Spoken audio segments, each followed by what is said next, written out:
Maraknya kasus trading ilegal yang turut menyeret beberapa nama publik figur seperti Rizky Bilar, Ivan Gunawan, serta Indra Bekti, kini nampaknya akan kembali diusut tuntas oleh pihak kepolisian guna memotong rantai kejahatan yang berjalan di media sosial tersebut. Dan hal itu pun telah dibuktikan oleh pihak kepolisian dengan tertangkapnya para pelaku profit bodong yang jumlahnya tak sedikit.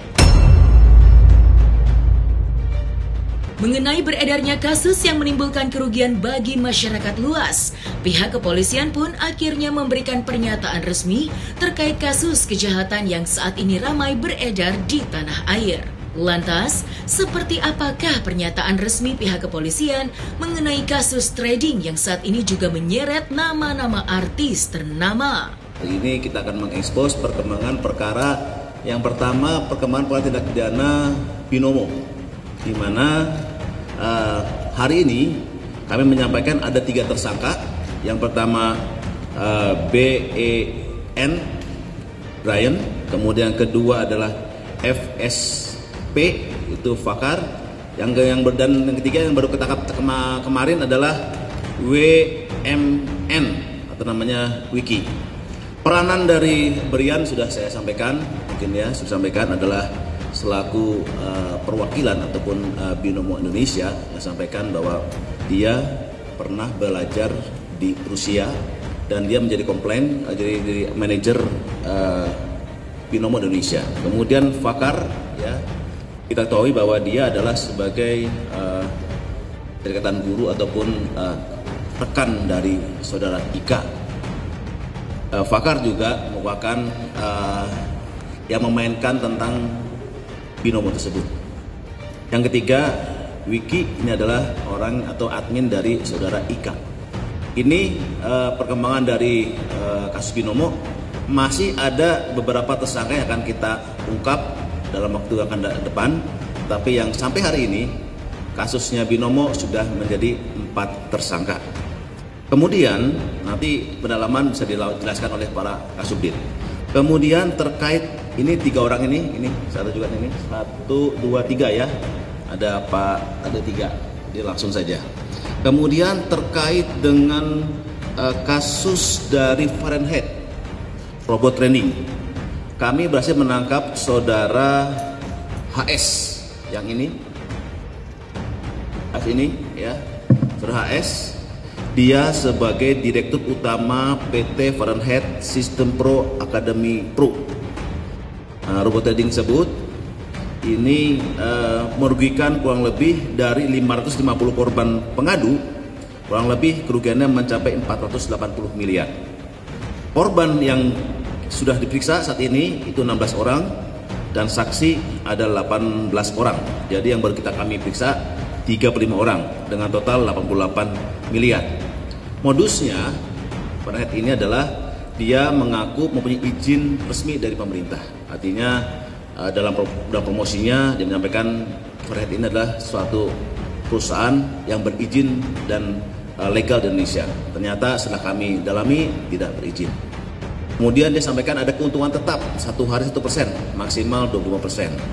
Yang ketiga, ternyata setelah kami dalami skemanya adalah skema Ponzi, sehingga saudara HS diduga melakukan tindak pidana. Satu adalah tindak pidana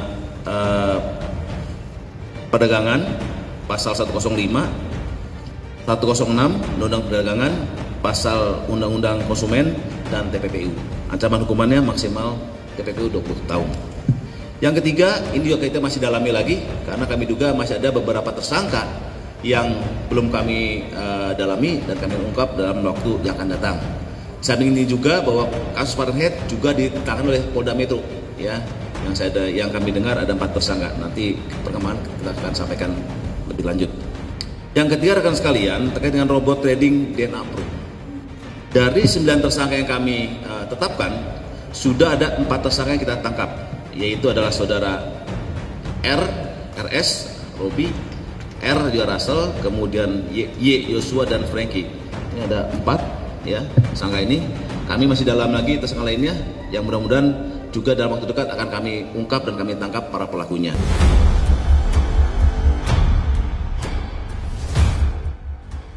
tak tinggal diam. Mendengar namanya kini turut terseret dalam trading ilegal yang kini telah menimbulkan kerugian hingga miliaran rupiah.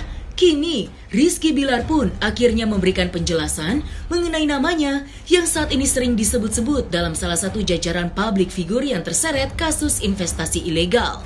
Lantas, langkah apakah yang akan dilakukan Rizky Bilar selanjutnya? Dan bagaimanakah pula curhatan para korban yang mengalami kerugian akibat terhipnotis dengan ajakan mengikuti trading ilegal?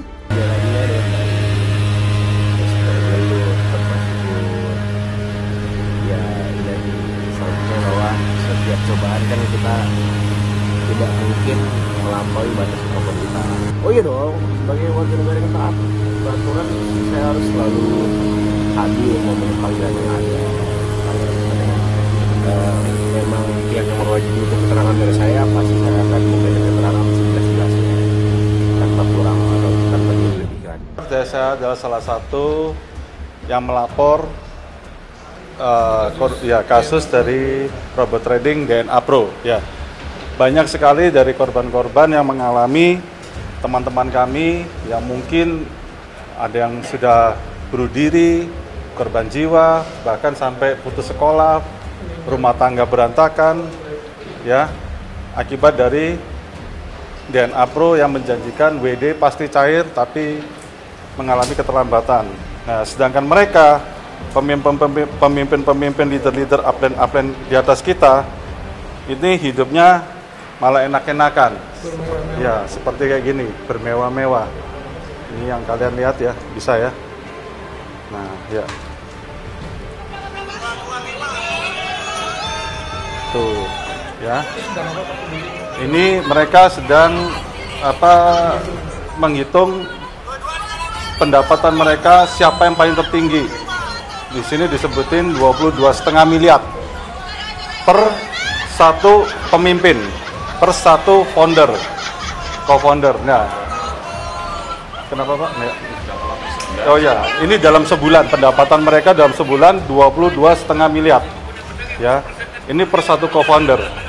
Jadi co-founder di sini seperti halnya kalau di kasus binomo seperti IKA.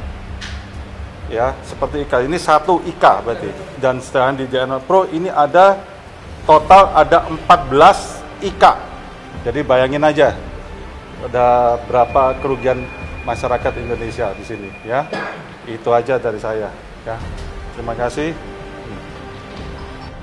Kalau yang dilaporkan sekarang ini ada 78 miliar dari 30 member kalau misalnya. Ya, sekitar 230 member.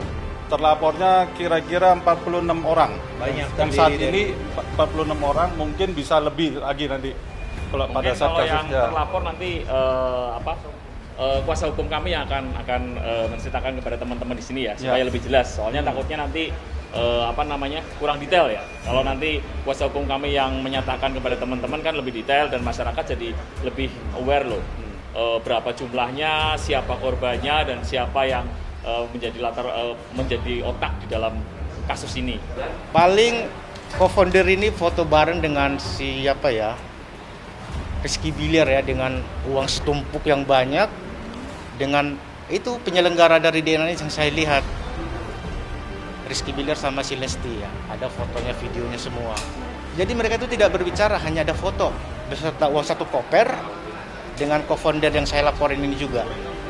Kalau Billy Saputra itu ya, saya tidak, hanya melihat sekilas, jadi saya nggak tahu informasinya. Dia seperti apa ya, dia hanya mungkin di endorse saja begitu ya, memberikan informasi tentang DNA. Kalau ini kan mereka itu kan bekerja ya, di endorse, jadi mereka itu tidak tahu bahwa itu hasil kejahatan atau tidak. Masa dia diajak buat endorse, ini hasil kejahatan tidak kan gitu. Kemungkinan dipanggil hanya sebagai saksi. Yang saya lihat video beredar di grup kita member ya, yang saya panggil lihat Ivan Gunawan, DNA lancar sehingga para member ini makin tertarik untuk memberikan top up investasi ke DNA. Kalau saya memilihnya langsung yang terberat ya, pasal 345 Undang-Undang Nomor 8 Tahun 2010 tentang pemberantasan tindak pidana pencucian uang. Jadi saya tidak menggunakan pasal 372, 372, 38 karena ancamannya ringan ya. Jadi saya memilih yang lebih tinggi lah. TPPU. Iya, TPPU. Iya, tetap juga nanti kita buat dari pasal dari 372 cuma pada umumnya nanti kembali lagi penyidik mereka yang menentukan ya. Baru 6 bulan mundur dari sekarang.